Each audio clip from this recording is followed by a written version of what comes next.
This time, the chair would like to recognize Representative Alejano.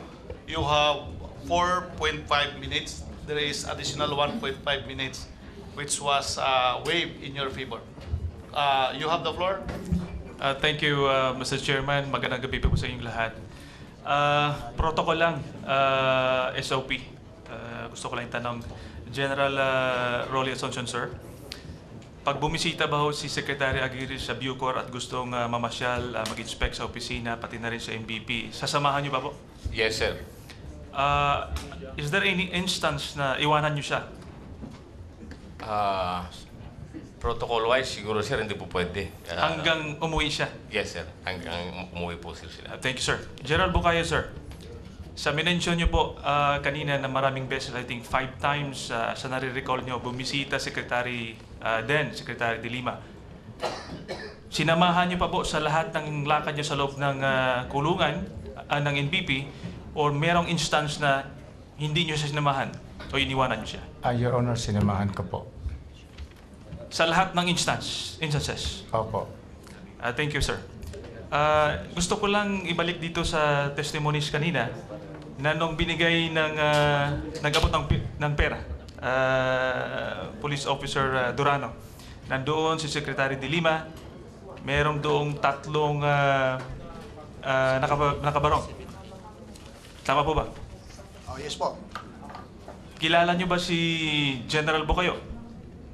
Opo, Your Honor. Nandoon ba siya? Wala siya? Hindi ko po siya nakita sa panahon na yun, Your Honor. Medyo naguguluhan ako dahil may protocol ho dyan, no? Ang sekretary mo pumasok sa loob na maraming mga convicted criminals, iiwanan po ng Bucor Chief. Baka ibodol fight sa loob yun, no? So, yun lang po yung aking point doon, no? Itanong ko lang sa tatlong detainees, may cellphone po ba kayo ngayon? Wala po, Your Honor. Wala po, Your Honor. Before, meron pa kayong cellphones? Yes, Your Honor. Dahil nakalagay dito na tinawagan kayo ni JB Sebastian, pupunta dito, no? Yung cellphones nyo at the time, 2014 na sinabi nyo dito, na-confiscate ba yan? Sa akin, sir, nasira yun sa akin kaya hindi na ako nagamit. Confiscate po yung sa akin. Itanong ko lang po kay General Bukayo at saka kay General Asuncion, lahat po ba ng pag-conduct ng raid, di ba meron tayong mga kontrabandong na nakuha? Naka-label lahat yun kung kanino nakuha, ilang piraso na doon po lahat. Tama po ba?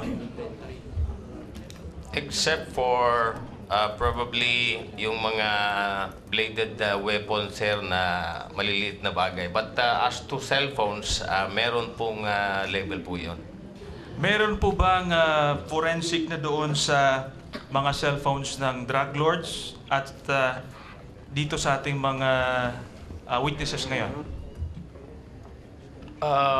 All the cell phones na confiscate when I arrived there, I see to it na madadala po, sir, for forensic sa mga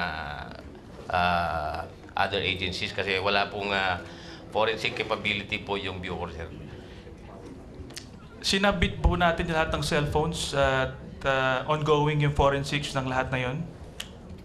I will check with the staff, sir, kasi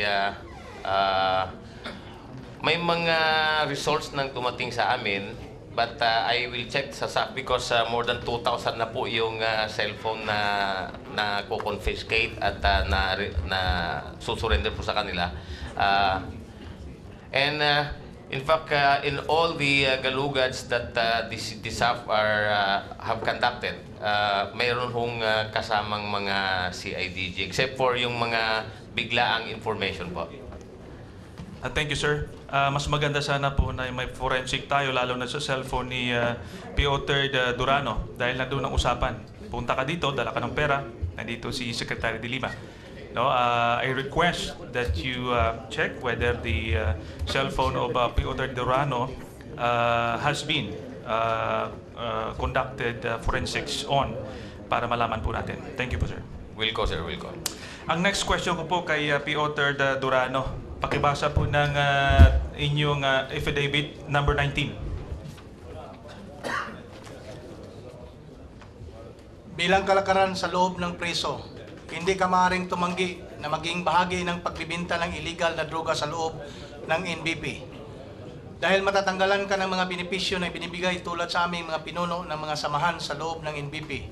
At ang malala ay ang posibilidad na pagbantaan ang aming buhay kung hindi makikisama at magiging parte ng ganitong sistema. Thank you. So, ibig sabihin, napuwersa ka. Tama po ba? Iyon po, Your Honor. Itanong ko lang kung kaya bang ipitin ang bisita mo, groceries mo ng gwardiya dyan sa gate? Pardon, Your Honor? Kung meron kang bisita, meron kang groceries na dala, kaya bang ipitin ng gwardiya papasok sa gate, papunta sa'yo? Iniipit po yun sa gwardiya. Pwede po kung gusto nila, iipitin. Pwede ka rin i-transfer sa ibang lugar, kung pwede. Opo, kung gusto nila. So, ibig sabihin, kayang-kaya ng gwardiya, ipitin kayo lahat. Tama po ba? Opo, Your Honor. Kung siyang naka-duty ngayon. So, kung ang gwardiya kaya kang ipitin, kaya ka bang ipitin ng Bucor Chief at saka DOJ Secretary?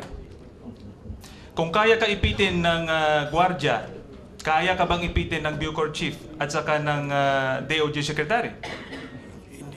Lalo na. That's the point. Ibig sabihin, lahat ang buhay, no, lahat ng bisita nyo, kaluwagan, kagipitan sa loob ng kulungan, nasabi ko po yun dahil kulong din ako eh. No? Kayang ipitin doon sa loob.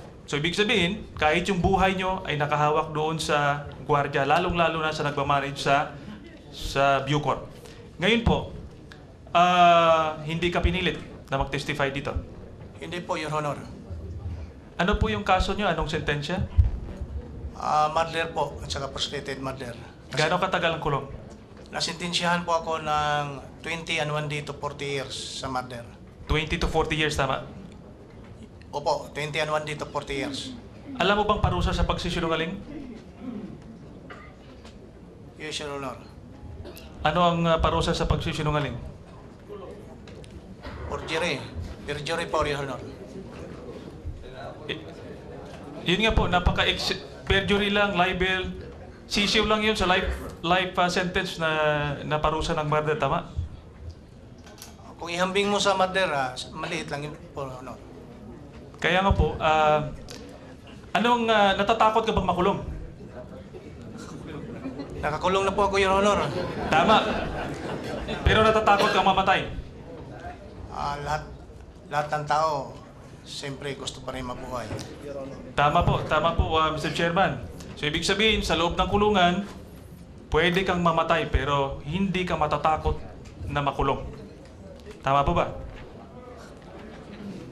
Wala, nakakulong na. Paano ka natakot? Takot kang mamatay pero pagkakulong hindi matakot. Tama? Siyempre, may mga anak po tayo, Your Honor. Kailangan pa sa gabay natin para mabuhay. Thank you. Ang tanong ko po, next, kay Secretary po sa DOJ, meron po bang application ng pardon si JB? So far, none that I know, Mr. Chair. Pwede po natin tingnan in the past, lalo na po sa termino ni then Secretary De Lima, kung merong application ng pardon. Yes, Mr. Chair. We are going to ask the Board of Pardon Parole or the PPA. Gusto ko lang i-request po sa inyo, Mr. Secretary, na kung pwede makapag-conduct po tayo ng lifestyle check doon sa binanggit po ni Mr. Arile. Nandun po, napakayaman. Binanggit kanina na ordinaryo, mayaman pero simple lang. Pwede natin ma-lifestyle check sila ni Swarscope, Santiago, nandito po. Nagkanda po ba kayo ng lifestyle check sa mga ito? Before the good secretary will answer, may I inform the good congressman that your time is over. And just like the others, I'm giving you additional 1 minute to fully ventilate your issues of concern. The good secretary Thank may you. answer. Thank you, Mr. Chair. Actually po, gustong-gusto pong gawin yung suggestion niyo at marami nang sasuggest sa akin na gawin yan. Kaya lang talagang sobrang lamang ng trabaho sa DOJ. But we are going there, Mr. Chair. We want to ask the conduct of a lifestyle check sa lahat ng officers ng Bilibid, including even the guards who have receiving a mere 11,000 to 12,000 pesos, but they have brand new cars. Thank you, Mr. Secretary. Tanong ko po next sa PNP, General Magalong, sir. Nabanggit po kasi kanina ni Mr. Junel Sanchez na nilipat yung baril from from Secretary de Lima then to Mr. Cristobal. Pwede po ba tayo makahingi ng record sa Fed yung pag-transfer ng baril na po yun? Mr. Chair, Your Honor, we already have some confirmation from FEO. Talaga ho na-transfer from the from the ownership of Senator de Lima to yung nabanggit ho niyang kay Warren po. We will produce the necessary formal document. Thank you po, sir. Thank you po, sir. Matanong ko lang po, nabanggit kanina sa document, sino po ba si Police Senior Superintendent Dumlao? Member po siya ng Philippine National Police. Hindi ko lang po alam kung saan po siya assign ngayon. If you are referring to Police Senior Superintendent Glenn Dumlao, Your Honor. Kasi nabanggit po kanina doon na kausap niya si Mr. Dunggail. Gusto ko lang malaman po ang details ni Police Senior Superintendent Dumlao po. He is a very seasoned operator, Your Honor. Mr. Chair, Thank you, sir. Mr. Chair, I can provide the answer to that. Please, sir. He is the present R6 of Region 4A. He is the present controller of Region 4A, Philippine National Police. Thank you, sir. Gusto natin malaman sana kung ano yung business niya pumasok sa doon sa NBP. Your Honor, he's one of our seasoned operator. At he's a very, very competent operative, Your Honor. Thank you, sir. Panghuli na lang, Mr. Chairman, gusto ko lang i-confirm ang threat sa buhay ni Director Bukayo because when we had an inspection and hearing inside Bilibid, sinabi niyo pa kasi nung umalis po yung mga kasamahan namin dito, members of Committee on Justice, we had lunch together sa kanyang quarters. Dahil pinakita sa kanya yung pictures ng kanyang pamilya na nakuha ng supposedly drug lords. Kaya sinabi din sa akin, kaya I want to disclose, na talagang takot siya sa buhay niya dahil yung pamilya niya ay nagiging subject na ngayon ng mga drug lords. No? Isa po yung i-confirm ko. Pangalawa, Congressman, your time is over. last, ito na lang po. Okay, please. And then, bumisita po kami sa Cobol ni JB Sebastian. Nag-inspect po kami doon sa loob. As far as I can remember, na doon po si Majority Floor Leader Fariñas, Congressman Belmonte, Congressman Tupas. Pumasok po kami doon. At nakita namin ang Cobol ni JB Sebastian. Nakausap po namin si JB Sebastian.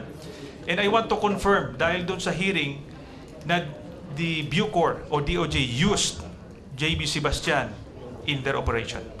So that's all, Mr. Chairman. Salamat po sa extension and good evening. Okay, thank you very much, the Honorable Alejano.